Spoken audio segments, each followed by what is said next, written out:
Hello everyone, myself Ravi Kumar. आज हम लोग क्लास थर्ड का कंप्यूटर चैप्टर आज हम लोग पढ़ेंगे। चैप्टर 3 हमने चैप्टर 1 में दी कंप्यूटर सिस्टम के बारे में पढ़ाया।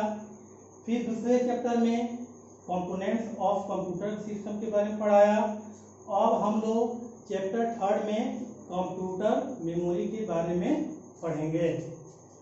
Dear student, memory is one of the important features of the computer system. The computer has memory to store your work. In the chapter, we will study about the computer memory and its different types.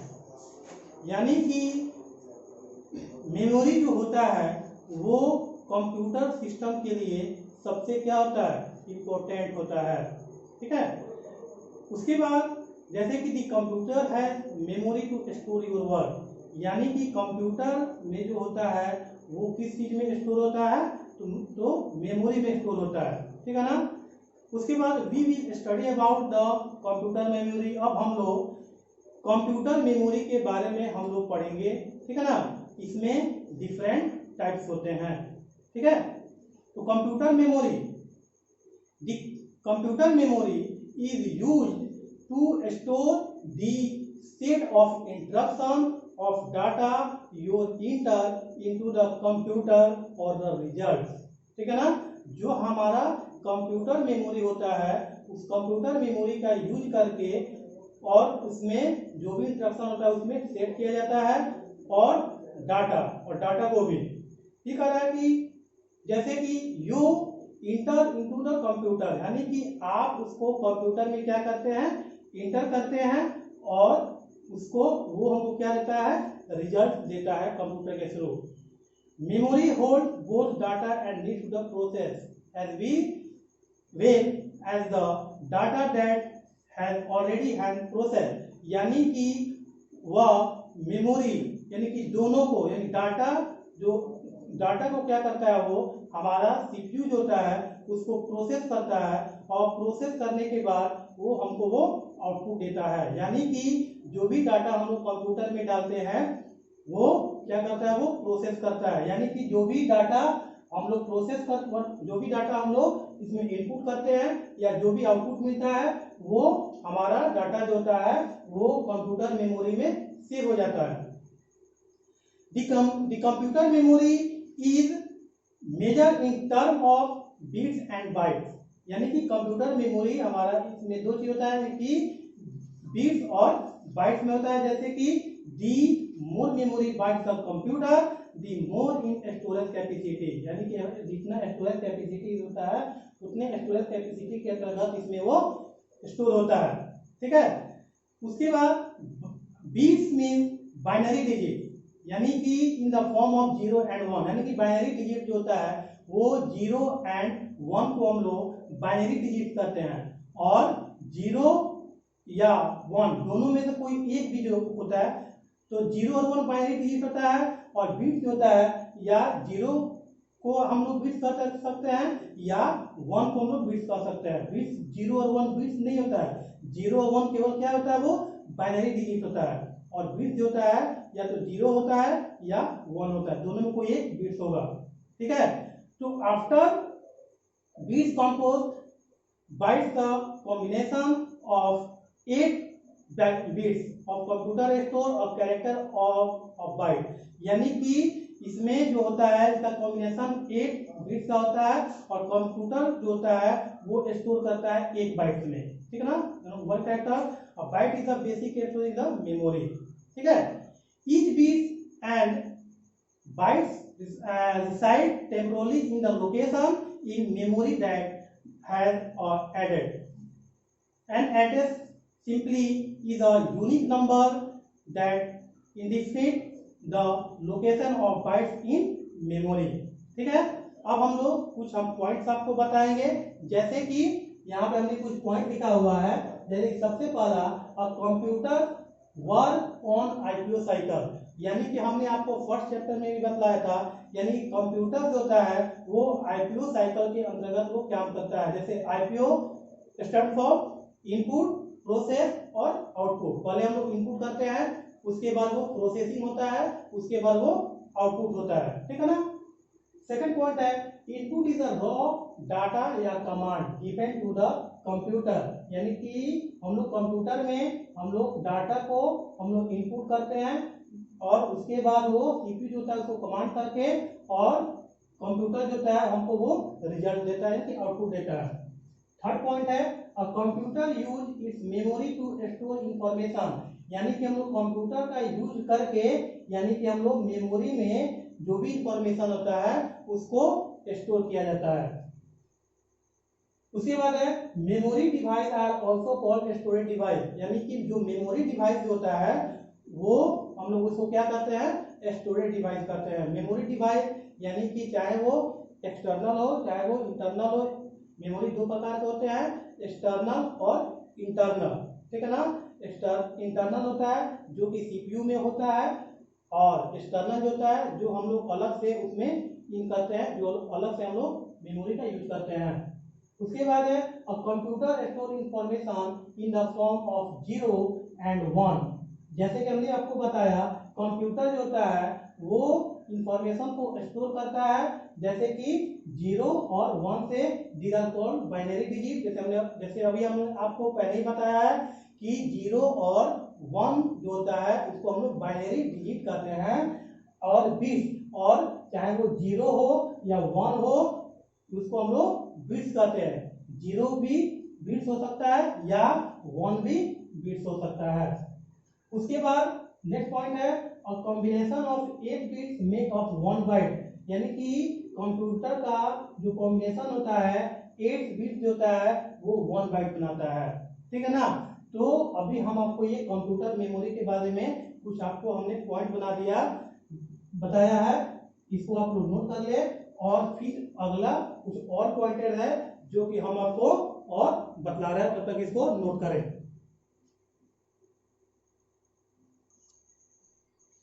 Okay student, अब हम लोग पढ़ेंगे memory size के बारे में।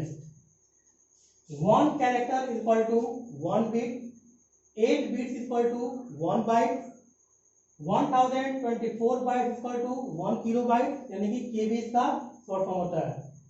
1024 KB equal to 1 megabyte MB, 1024 MB equal to 1 gigabyte यानी कि GB, 1024 GB equal to 1 terabyte यानी कि TB, 1024 TB equal to 1 petabyte यानी कि PB, 1024 PB equal to 1 exabyte यानी कि EB, 1024 EB equal to 1 zettabyte यानी कि ZB और 1024 ZB इक्वल टू 1 एटाबाइट यानी कि YB। यानी कि ये सब हम लोग का मेमोरी साइज है, ठीक है ना।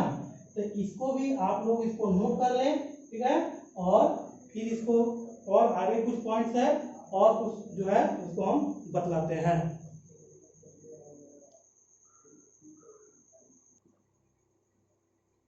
ओके स्टूडेंट्स, अब हम लोग पढ़ेंगे मेमोरी के बारे में, यानी कि टाइप्स ऑफ मेमोरी। तो हम लोग पढ़ेंगे मेमोरी के बारे में। तो मेमोरी कितने टाइप के होते हैं, तो there are 2 types of memory. Okay, क्या मेमोरी हो गया, मेमोरी हो गया 2 टाइप का, प्राइमरी मेमोरी और सेकेंडरी मेमोरी। प्राइमरी मेमोरी में जो होता है रैम होता है और रोम होता है। सेकेंडरी मेमोरी में हार्ड डिस्क हो गया, CD हो गया, पेन ड्राइव हो गया, डाटा कार्ड हो गया, SSD हो गया, ठीक है ना। तो हार्ड डिस्क जो होता है वो हमारे CPU में लगा रहता है। CD जो आप देखे होंगे, CD जो होता है सर्कुलर होता है, CD हुआ या DVD हुआ, ठीक है। तो CD का स्टैंड फॉर्म क्या होता है, कॉम्पैक्ट डिस्क। पेन ड्राइव हो गया, डाटा कार्ड हो गया, SSD का स्टैंड फॉर्म क्या होता है, सॉलिड स्टेट ड्राइव, ठीक है ना। अब हम लोग आएंगे प्राइमरी मेमोरी में। प्राइमरी मेमोरी में हमने आपको बताया कि रैम होता है और रोम होता है। अब रैम के बारे में हम लोग डिफाइन करेंगे कि रैम क्या है, व्हाट इज रैम। तो RAM stand for random access memory, यानी कि रैम का स्टैंड फॉर क्या होता है, रैंडम एक्सेस मेमोरी होता है। It is a temporary memory, यानी कि रैम जो होता है यह एक टेम्पोररी मेमोरी होता है। It store input, instruction and output but lose all the instruction when the computer is turned। यानी कि हम लोग कंप्यूटर को किसी भी चीज को जब इनपुट करते हैं तो वो क्या होता है, वो स्टोर होता है। जैसे कि अगर हम लोग कंप्यूटर को स्टार्ट करते हैं तो जो भी उसका प्रोसेसिंग वो जो होता है प्रोसेसर होता है, तो जैसे कि आप लोग देखते हैं कि कंप्यूटर जब ओपन होता है तो वो सर्कुलर करता है यानी कि बफरिंग करता है। तो कंप्यूटर जो होता है उस चीज को इनपुट भी करता है और स्टोर भी करता है, ठीक है ना।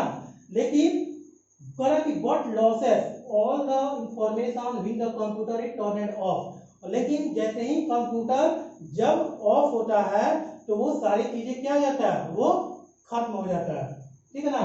तो ये हम लोग का रैम का हो गया। तो रैम क्या हो गया, ये हम लोग का एक टेम्पोररी मेमोरी हो गया, ठीक है। तो इसको भी आप लोग नोट करें और आगे हम रोम के बारे में बतला रहे हैं, ठीक है, इसको नोट करें। ओके स्टूडेंट, अब हम लोग आएंगे नेक्स्ट पॉइंट रोम के बारे में। रोम stand for read only memory, ठीक है। It is a permanent memory, यह जो है यह एक परमानेंट मेमोरी होता है, ठीक है। But the information once saved can not be changed. यानी कि बट दी, लेकिन यह जब कंप्यूटर जब स्टार्ट होता है तो ये किसी भी इंफॉर्मेशन को बस ये एक बार सेव करता है, लेकिन ये सेव करके कहाँ ले जाता है, रोम में। लेकिन फिर जब वो स्टार्ट हो जाता है तो हम लोग उस चीज को उसको हम लोग चेंज नहीं कर सकते हैं, ठीक है। Student instruction for the computer to start, यानी कि जब कंप्यूटर जब स्टार्ट होता है तब उसमें कोई भी इंफॉर्मेशन कोई भी चीज होता है उसको हम लोग चेंज नहीं कर सकते हैं। अब है सेकेंडरी मेमोरी। सेकेंडरी मेमोरी में होता है हार्ड डिस्क ड्राइव, यानी कि एचडीडी। एचडीडी स्टैंड फॉर क्या होता है, हार्ड डिस्क ड्राइव होता है। Hard disc is fixed inside the CPU box. जो हार्ड डिस्क जो होता है वो हमारे सीपीयू बॉक्स के अंदर वो क्या होता है, फिक्स होता है। While working in a program, यानी कि ये हमारे किसी भी वर्किंग को ये प्रोग्राम को क्या करता है, ये वर्क करता है, ठीक है ना। उसके बाद है RAM for processing when we save the file, यानी कि हमारे किसी इंफॉर्मेशन को या डाटा को वो प्रोसेसिंग करता है और उसी में वो फाइल को क्या कर लेता है, वो सेव करता है। It is a copy from RAM, यानी कि ये जो होता है ये रैम में जो होता है इसको कॉपी करता है टू द हार्ड डिस्क, यानी कि हार्ड डिस्क जो होता है वो हमारा कहाँ होता है, सीपीयू के अंदर होता है। We can also save it on any other secondary device, और हम लोग सीपीयू के अंतर्गत सीपीयू के माध्यम से हम लोग किसी दूसरे डिवाइस में हम लोग उसको क्या कर लेते हैं, कॉपी कर लेते हैं। जैसे कि मानते हैं कि पेन ड्राइव हो गया, सीडी हो गया, डीवीडी हो गया, इन सभी चीजों में हम लोग उसको उस फाइल को हम लोग क्या कर सकते हैं, कॉपी कर सकते हैं।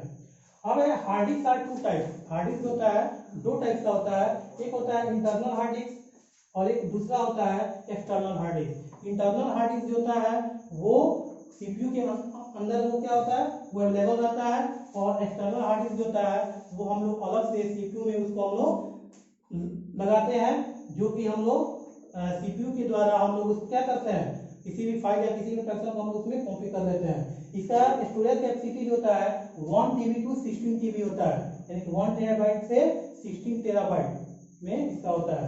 तो आज हम लोग का ये चैप्टर 3 जो है कंप्यूटर मेमोरी आज हम लोग का खत्म हुआ, और जो इसका जो क्वेश्चन आंसर या फिलअप जो है उसको आप लोग करेंगे, और इसका जो भी क्वेश्चन आंसर होगा हम उसको बाद में उसका हम क्वेश्चन आंसर हम डालेंगे, और फर्स्ट और सेकंड चैप्टर का भी है वो भी हम पीडीएफ में करके डाल देंगे। तब तक के लिए धन्यवाद।